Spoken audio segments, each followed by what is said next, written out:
हमारे शास्त्रों में भी कहा गया है, पहला सुख निरोगी काया, जिसके लिए स्वास्थ्य सेवाओं में होने वाले बहुत जरूरी है और ये भी हर सरकार प्राथमिक जिम्मेदारी से होता है। और ये खुशी की बात भी है कि राजस्थान सरकार बजट 25 और 26 में शिक्षा क्षेत्र में नई ऊंचाइयों को पर ले जाने के लिए कई दूरदर्शी योजनाएं घोषणा की है। सर्वप्रथम मैं प्रधानमंत्री नरेंद्र मोदी जी को, केंद्र सरकार की और आभार व्यक्त करूंगा कि जिन्होंने केंद्र में बजट में 25 और 26 में करीब 1 लाख करोड़ रुपए का आवंटन किया, सेवा में मजबूत करने का लक्ष्य रखा है। इसके लिए धन्यवाद। सभापति महोदय, मैं धन्यवाद देना चाहूँ मुख्यमंत्री जी को, माननीय वित्त मंत्री जी को, माननीय शिक्षा मंत्री जी, जिन्होंने सत्ता में आने के बाद बजट में पहले प्रदेश में सुविधा के विस्तार के लिए महत्वपूर्ण घोषणाएं की, धरातल पर लागू करने का काम किया है। ये हर्ष की बात भी है सभापति महोदय कि मुख्यमंत्री आयुष्मान आरोग्य में योजना के तहत 35 लाख लोगों को शिक्षा लाभ मिला है। सरकार ने बजट 2025-26 से पैरा संख्या 55 पर आमजन निःशुल्क जांच की दवा हेतु 3,500 करोड़ रुपए मुख्यमंत्री आयुष्मान आरोग्य कोष में गठन कर घोषणा की, ये सराहनीय है। राज्य सरकार द्वारा बजट 25-26 से पैरा संख्या 56 में 70 वर्ष से आयु से अधिक वर्तमान बुजुर्गों को घर पर निःशुल्क दवा पहुंचाने की संस्था समस्त जिला चिकित्सालय पर डायबिटीज क्लिनिक खोलने के, प्रदेश में टीबी मुक्त करने की, आंखों की जांच निःशुल्क चश्मे उपलब्ध कराने के लिए माँ नेत्र उपचार योजना शुरू किए जाने पर घोषणा की। निश्चित तौर पर योजना सफल पूर्वक लागू होकर प्रदेशवासियों जीवन बेहतर बनाएगी।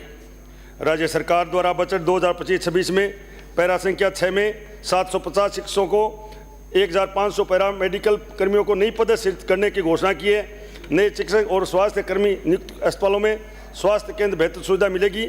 इसी प्रकार राज्य सरकार बजट 2025 में पैरा संख्या 61 पर फिट इंडिया की तर्ज पर 50 करोड़ का प्रावधान कर 7 फिट इंडिया राजस्थान अभियान की घोषणा की, जो युवाओं, बुजुर्गों और हर आयु के लोगों को स्वास्थ्य और सक्रिय जीवन जीने की प्रेरणा करेंगे। राज्य सरकार ने बजट 2025 में पैरा संख्या 62 पर नवीन आयु नीति लागू करने की घोषणा की, जिसमें राज्य सरकार को धन्यवाद दूंगा। माननीय सभापति महोदय, माननीय मुख्यमंत्री महोदय को बजट घोषणा वर्ष 2023-24 में बिंदु संख्या 63 की किया गया वित्तीय क्रम में जिला स्तर पर खाद्य सुरक्षा तथा औषधि नियंत्रण के एकीकृत कार्यालय खोले गए जाने के हेतु पुराने जिले में 10 तथा नए जिले में 8 में जिला स्तर पर सहायक औषधि नियंत्रण की नवीन पदों को सृजन कर हेतु बजट रिप्लाई में घोषणा करने की श्रम करें। मैं धन्यवाद देना चाहूँगा राज्य सरकार को, जिन्होंने बजट में 2025 में राज्य में खाद्य पदार्थ मिलावट रोकथाम प्रभावी नियंत्रण समस्त जिलों में चरणबद्ध रूप से प्रयोगशाला स्थापित करने का व्यवस्था की है। मैं चूरू जिले के मेडिकल कॉलेज की डीबी अस्पताल के क्षेत्र में लाखों मरीज जीवन रेखा में हैं। प्रतिवर्ष लगभग 8 लाख मरीज आउटडोर में आते हैं, जिसमें लगभग 3.5 लाख मरीज भर्ती होते हैं। इतने बड़े पैमाने पर आने वाले मरीजों उचित जांच के लिए बेहतर उपलब्ध MRI, डॉपलर, डूटी, इको जैसी आधुनिक मशीनें अति आवश्यक होंगी। मैं माननीय स्वास्थ्य मंत्री जी से निवेदन करूंगा कि रिप्लाई में चूरू में जरूर मेडिकल कॉलेज है, इसलिए घोषणा करें। इसके अतिरिक्त मेडिकल कॉलेज में कुछ डॉक्टरों की कमी है, रिक्त पद बढ़ने की भी कृपा करें। मैं सभापति महोदय, बजट में 25 और 26 में रिप्लाई के दौरान मेरी विधानसभा क्षेत्र में आसलखेड़ी में उप स्वास्थ्य केंद्र की जगह प्राथमिक स्वास्थ्य केंद्र खोला है। मैं स्वास्थ्य मंत्री जी को बधाई और धन्यवाद दूंगा कि आपने मेरी मांग पूरी की है।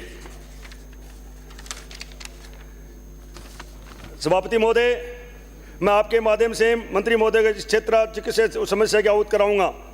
मेरे चूरू मेडिकल कॉलेज में 2018 में प्रारंभ हुआ था, लेकिन आज तक पिछले 5 साल कांग्रेस की सरकार ने वहां कभी ध्यान नहीं दिया कि बच्चों के साथ क्या अन्याय हो रहा है। एक कंपनी ने मेडिकल कॉलेज बनाई और आज भी वो अधूरी पड़ी है। क्यों पड़ी है? मैं स्वास्थ्य मंत्री से मांग करूंगा कि बच्चों ने पंखा है, ने एसी है, ने कूलर है, और इस तपती गर्मी के अंदर जहाँ राजस्थान में सबसे ज़्यादा गर्मी पड़ती है, वहाँ बच्चे पढ़ने जाते हैं। आप देख लो, जो डॉक्टरी करने वाला बच्चा बिना पंखे पढ़ सकता है। तो मैं स्वास्थ्य मंत्री से मांग करूंगा कि किसकी कमी रही, किसकी नहीं रही, इसकी जांच कराई जाए और उस मेडिकल कॉलेज में बच्चों की व्यवस्था की जाए। इसके साथ ही मैं मांग करूंगा, मेरे गांव खासोली में और जोड़ी में सामुदायिक स्वास्थ्य केंद्र हैं, नहीं प्राथमिक स्वास्थ्य केंद्र हैं, सामुदायिक स्वास्थ्य खोलने की घोषणा करें। सभापति महोदय,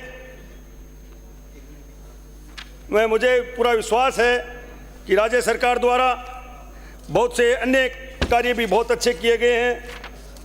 आज मुख्यमंत्री आयोग्य प्रदेशवासियों के वरदान साबित हो रही है। इस योजना से सभी जरूरतमंदों को निःशुल्क और बेहतर शिक्षा स्वास्थ्य उपलब्ध कराने वास्ते के रूप से जल कल्याण प्राथमिकता दी जा रही है। मरीजों को गुणवत्ता के इलाज के लिए सरकारी निजी अस्पतालों में निःशुल्क शिक्षा सुविधा उपलब्ध कराने से गंभीर मध्य वर्गीय परिवारों को बड़ी राहत मिलेगी। मुझे पूरा विश्वास है राज्य सरकार जनहित नीतियों को कारण कोई भी गरीब इलाज के लिए वंचित नहीं रहेगा। ये डबल इंजन सरकार के हमारे राजस्थान स्वास्थ्य अग्रणी राज्य बनाने के लिए दिशा में बढ़ रहा है।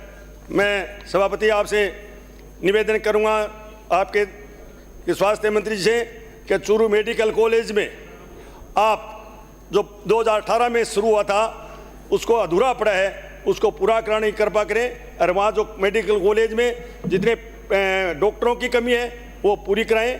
आपने मुझे बोलने का मौका दिया, इसके लिए बहुत बहुत धन्यवाद।